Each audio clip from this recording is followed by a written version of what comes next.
Yeah, g'day everyone. It's going to be a massive weekend here in Singapore. One of the last big Group 1s before racing shuts up shop come later this year in October. It is Group 1 Kranji Mile Day. And speaking to a few people here in Singapore, they think this is going to be one of the biggest race days of the remaining Group 1 calendar. Of course, they'll have that Group 1 to finish up. But otherwise, this is probably the second biggest one left to go. There's also a Group 2 Singapore Guineas on the card for the 3-year-olds, and that's the first race we're going to take a look at. It's been won by some pretty good 3-year-olds in the past, including a few who are now racing in Australia. Think Coin Toss and the Inferno, who've since made their way to Australia to continue their racing careers. I wonder if we'll see one from this year's race do the same thing. Now, they all really come through the same previous start. It is the Group 2 Singapore Classic, so it makes the race quite easy, really, to do on form if you can find the winner. And I want to take a look at a few of those who come through that race, including take a look at the leader, which is Lim's Bighorn. I'm assuming it'll come up somewhere near favourite, but I really want to focus on the one in the red cap, yellow silks, 3-back defence. Watch how unlucky this one is through the line. Never gets a clear crack. It'll flash home the last 100.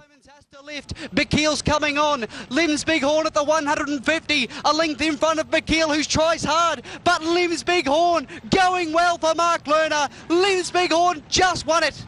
Scraped in. Beat Bakil. Third a photo. Ace of Diamonds or October, who was a huge run. Then Strike Gold, followed by Greece.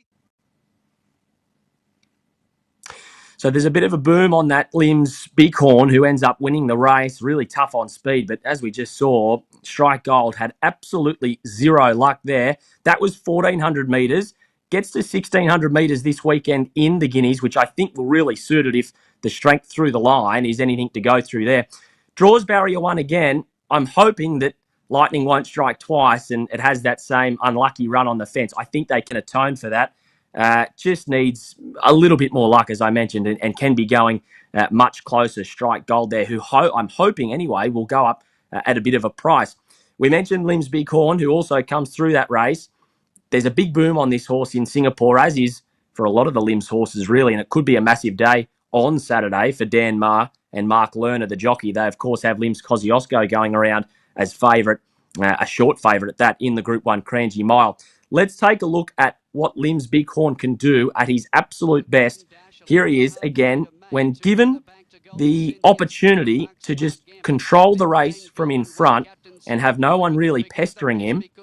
This is the kind of margin he can put on his rivals. 350, 2 lengths in front of Golden Dash and May, followed by Golden Sentience at the 200. Lim's Bighorn, what can he offer? He can offer a lot. 3 lengths in front of Golden Dash and Golden Way, but with 100 metres to go, Lim's Bighorn, he is exciting. He's a spectacular horse. He's a spectacular 3-year-old, and he bolts in. 3 lengths to a photo. Either Golden Dash. Yeah, he's a real talent, as you just heard in that call. Now, the thing is, will he be able to dominate the race up in front and be given an easy time of it on Saturday? My answer is I don't think so. There's speed drawn inside him, Bakil and Ace of Diamonds, who I think are going to want to kick up and make it a real race from the front and not just let Lim's Bighorn sit up on speed and dominate proceedings.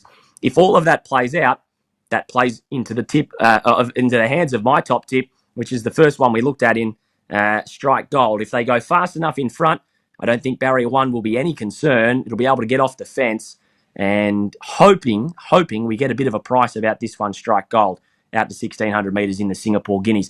As mentioned, not a whole lot of race meetings left here in Singapore, and hopefully this one can win and then maybe find its way to Australia come October when the racing wraps up. But my tip, Singapore Guineas, Strike Gold for the Group 2 this year.